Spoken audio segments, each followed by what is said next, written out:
Hello students, lecture number 10 में हम पढ़ेंगे पॉलीमॉर्फिज्म। पॉलीमॉर्फिज्म की डेफिनेशंस हम इसमें पढ़ेंगे, टाइप्स ऑफ पॉलीमॉर्फिज्म पढ़ेंगे और फंक्शन ओवरराइडिंग को डिटेल से विद एग्जांपल डिस्कस करेंगे। तो आइए शुरू करते हैं आज का लेक्चर।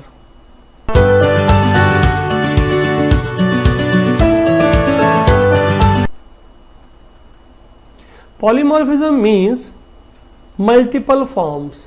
एक्चुअली पॉलीमॉर्फिज्म दो वर्ड से मिलकर बना है। पहला वर्ड है पॉली और दूसरा वर्ड है मॉर्फिज्म। तो पॉली का मीन्स होता है मल्टीपल और मॉर्फिज्म का मीन्स होता है फॉर्म्स, यानी किसी आइटम की multiple forms, multiple version.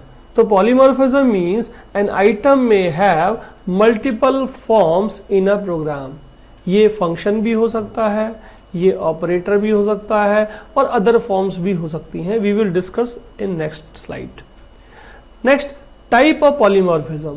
There are basic two types of polymorphism. पहला टाइप है कंपाइल टाइम पॉलीमॉर्फिज्म, इसे हम स्टैटिक और अर्ली बाइंडिंग पॉलीमॉर्फिज्म भी कहते हैं। दूसरा टाइप है रन टाइम पॉलीमॉर्फिज्म, इसे हम डायनेमिक और लेट बाइंडिंग पॉलीमॉर्फिज्म भी कहते हैं। Compile time polymorphism that can be achieved during the compilation, यानी कि ये टाइम, इस टाइप का पॉलीमॉर्फिज्म जो है वो हम कंपाइल टाइम के दौरान ही अचीव कर सकते हैं। लेकिन run time polymorphism at the time of execution we can achieve. तो जो रन टाइम पॉलीमॉर्फिज्म है हम इसे ड्यूरिंग रन टाइम अचीव करते हैं। अब कंपाइल टाइम में बेसिकली तीन कॉन्सेप्ट होते हैं जिसके थ्रू हम कंपाइल टाइम पॉलीमॉर्फिज्म अचीव कर सकते हैं। पहला होता है फंक्शन ओवरलोडिंग, दूसरा होता है फंक्शन ओवरराइडिंग, तीसरा होता है ऑपरेटर ओवरलोडिंग।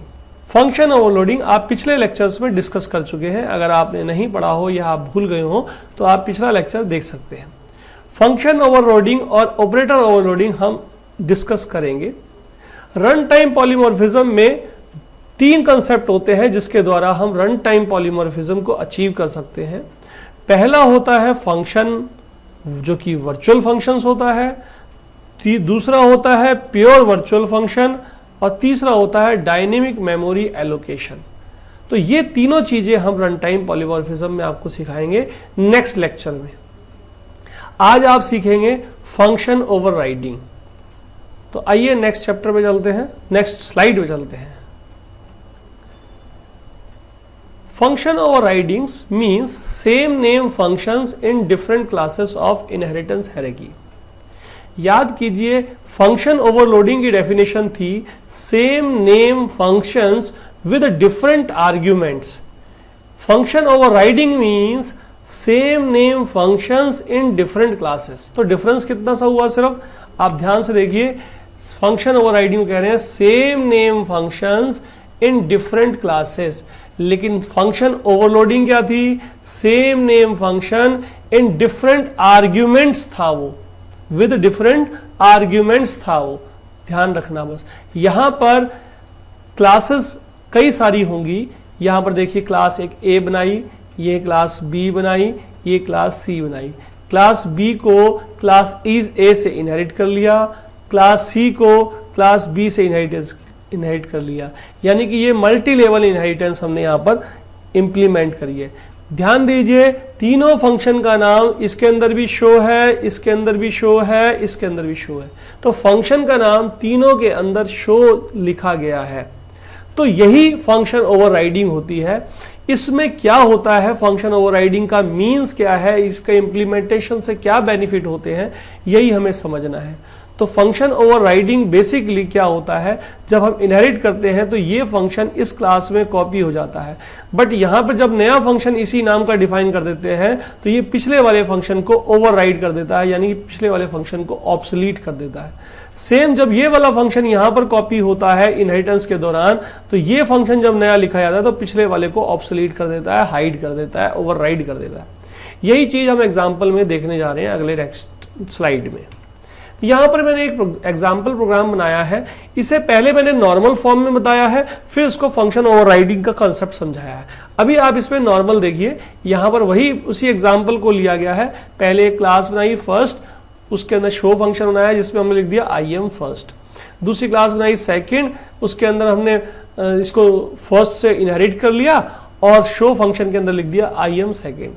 तीसरी क्लास बनाई थर्ड, उसको सेकंड क्लास से इनहेरिट किया और उसके फंक्शन में लिख दिया आई एम थर्ड। ये तीन डिफरेंट क्लासेस और सेम नेम के फंक्शन है लेकिन डिफरेंट उनकी फॉर्म्स है, डिफरेंट फॉर्म्स, यानी कि same name function with different forms. यही बेसिकली पॉलीमॉर्फिज्म होता है। अब इसी पॉलीमॉर्फिज्म में फंक्शन ओवरराइडिंग को इंप्लीमेंट करके जब हमने इनके डिफरेंट ऑब्जेक्ट बनाए, ए का ऑब्जेक्ट, फर्स्ट का ऑब्जेक्ट ए, सेकंड का ऑब्जेक्ट बी, थर्ड का ऑब्जेक्ट सी, जब हम ए डॉट शो डिस्प्ले करेंगे, बी डॉट शो डिस्प्ले करेंगे और सी डॉट शो डिस्प्ले करेंगे तो हमारे पास कुछ ये आंसर आएगा।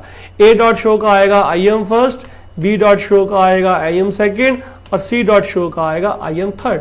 क्योंकि ये एक नॉर्मल प्रोग्राम की तरह काम कर रहा है, डिफरेंट सबके ऑब्जेक्ट बनाए हैं, डिफरेंट वो अपने अपने फंक्शन को कॉल कर रहे हैं। That's it normal program. But जब हम फंक्शन ओवरराइडिंग को इंप्लीमेंट करते हैं, यहां पर देखिए, यहां पे हमने सिर्फ एक ऑब्जेक्ट बनाया, सिर्फ सी का, क्योंकि इनहेरिटेंस क्या कहती है कि पिछले क्लास के जो फंक्शंस होते हैं वो अगली क्लास यानी कि डिराइव्ड क्लास में कॉपी हो जाते हैं।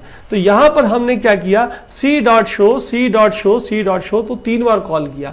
तो इसका आउटपुट क्या आएगा, इसका आउटपुट आएगा सी डॉट शो। जब कॉल करेंगे तो पहले का आंसर आएगा आई एम थर्ड, दूसरे का आंसर भी आएगा आई एम थर्ड और तीसरे का आंसर भी आएगा आई एम थर्ड। अगर आप ये सोच रहे थे तो पहले का आंसर फर्स्ट आएगा आई एम फर्स्ट, दूसरे का आई एम सेकेंड और तीसरे का आई एम थर्ड, तो वो गलत है।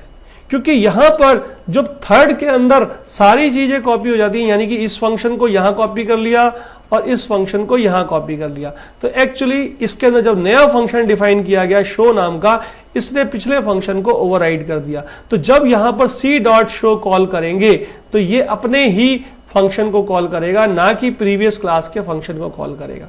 तो प्रीवियस क्लास का फंक्शन तो एक्चुअली ओवरराइड हो चुका है, हाइड हो चुका है, उसको इससे कॉल नहीं किया जा सकता। यही तरीका है इसको ओवरराइड करने का। ये कंसेप्ट क्यों आया, ये कंसेप्ट इसलिए आया जब हम नए अपडेटेड वर्जन बनाते हैं किसी सॉफ्टवेयर के। ध्यान रखिए, आप कोई भी सॉफ्टवेयर यूज करते हैं, जब उसका अपडेटेड वर्जन आता है तो आप डाउनलोड करते हो तो पूरा इंस्टॉल करने की आवश्यकता नहीं पड़ती, पूरा डाउनलोड करने की आवश्यकता नहीं पड़ती, सिर्फ उतना ही पार्ट डाउनलोड होता है जितना नया पार्ट के अंदर यूज किया जाता है। यानी कि यहां पर अगर हम कहें कि हमने नई क्लास बनाई है थर्ड, तो प्रीवियस क्लास के अंदर जो पर्टिकुलर फंक्शन है जो शो नाम का था वो हाइड हो गया और नया वाला फंक्शन चलेगा। यानी कि जो नई स्क्रीन्स आती हैं, जो नए डिजाइन आते हैं नए सॉफ्टवेयर में, वो पिछले वाले स्क्रीन्स को और पिछले वाले डिजाइन को हाइड कर देती हैं और नई वाली स्क्रीन्स, नए डिजाइन आपको दिखाई देते हैं। क्योंकि नए अपडेटेड वर्जन को आपने जब यूज किया तो अपडेटेड वर्जन के फंक्शन ही चलते हैं। तो यहां पर भी यही काम किया, जो थर्ड क्लास है वो अपडेटेड मान लीजिए और उसके पास जो शो फंक्शन लिखा गया है वो अपडेटेड फंक्शन है, प्रीवियस सारे फंक्शंस जो हैं उन सबको हाइड कर देगा, ऑब्सोलीट कर देगा।